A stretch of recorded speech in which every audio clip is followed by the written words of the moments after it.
Assalamu alaikum warahmatullahi wabarakatuh. Hope you're doing well. Okay, now this video is for parents. Maybe your child is learning English at school, but you're not sure how to help.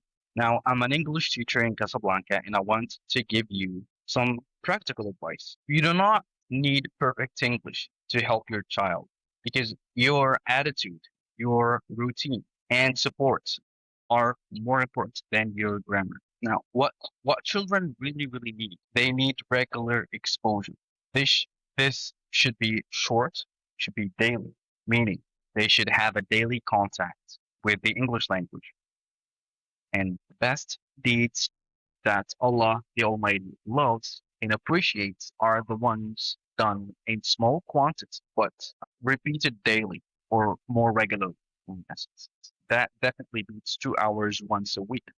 For example, you could have your kids watch some good cartoons with, of course, with English audio, right? So they need to watch and of course listen to how words are pronounced by native speakers. You can have subtitles. I mean, if you choose to, you can definitely have subtitles for them. Maybe in Arabic, in French, if that's what you prefer, or another language. We might have songs, some positive or educational songs. Definitely some simple stories. You should have simple stories for them as well. The child, for the practice bits, the child definitely needs a place to make mistakes without feeling stupid, if you know what I mean. They need this safe space. They need to know that it's okay to make mistakes. And this is not helpful just in the English learning journey. Really, this is not specific to learning English, of course. When they know that it's okay to make mistakes, they learn faster, they grow exponentially, of course, across different domains. You should ask them questions in English and let them try, even if the sentence is not perfect, even if the answer is not complete, right? And they should have a clean routine, like a simple weekly plan. For example, you might dedicate, this is what we do as teachers, like we might have day one per session for listening. In this, you can include cartoons, stories, things of that nature, maybe videos, right? For session number two or day two, this should be dedicated to reading. This is for reading, meaning reading short text, reading short stories, reading stories in general. And the third day or the third, we might say, session is for speaking. So they need to explain something to you. They need to be able to explain something to you. Now, here comes another section where we might discuss some concrete things parents, you guys can do at home. So, pick 5 to 7 practical actions. Examples. Have a no correction time once a week. What does that mean? It means this is a time for the child to, to communicate freely, right? This is where the child communicates or talks in English for 5 minutes straight.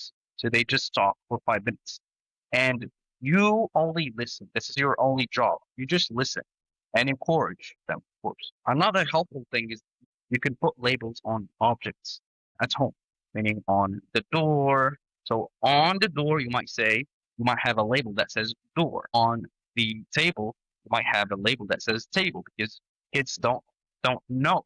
They don't know, right? So this is how you might help them. And this helps a lot. So we have door, table, bridge, etc. This definitely helps their vocabulary. And you should next focus on using one simple English question every day. For example, what did you learn today? What was easy or what was hard today? So, hold on just a second. Okay. So, next is the reading bits. And this is something that I would pick amongst these tactics that I've just shared with you. Reading. I cannot emphasize this enough. Encourage reading. Encourage reading anything, to be specific. Encourage reading anything and everything, of course, within reason. Now, short stories, comics, even game instructions, right? If you, for example, you just bought a game or anything of that nature, and there's a set of instructions, help them read it. Help them build a steady corner at home. Maybe a small table, you know, with a dictionary and a notebook. Because if you cannot help them with homework, you can still check that it's done. Like that's the very least. right? That's the very least. And you should ask them to explain it to you in Arabic or simple English or French. Now, what parents should stop doing, right? You should not compare your child to other kids. And I know this is hard to notice because it's sometimes it's just out of habit, sometimes it's habitual, but please stop comparing your kid to another, right? Look at your cousin. He's smart. His English is quite spectacular. Look at our neighbor. They have this son whose English is just marvelous. Like, no, you should not do that, right? Or his English is better than yours. Like, no. And of course, don't laugh at their mistakes. Do not laugh at their mistakes, please. Or accents, for that matter. Some might even go all the way to punishing them because they got a low mark. They got a low English mark, right? Now, like we said, you should like sorry, I was cut off. But anyways, so instead of asking why our child got a low mark, we punish them. That doesn't make sense. And of course, expecting past progress with no daily habits, right?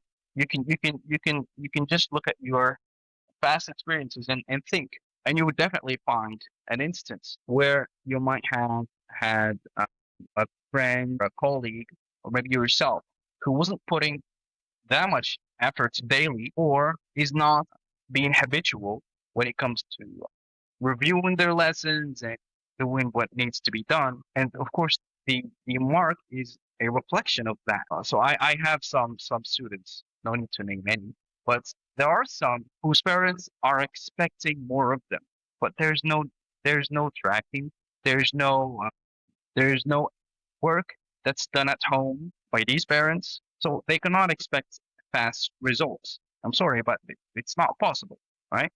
They say, as you sow, so shall you reap. And we say in Arabic, "Man jadda wajada." It's just logic, right? If you put in the effort, if it was a daily habit, if it was habitual from you as a parent, right, to encourage your kid, help him, and support him with anything and everything that he needs or she needs to be able to excel, then of course you might see some great results. And let me tell you what actually hurts or helps. Now, when you should consider extra help, these are signs that tell you if the child needs extra help.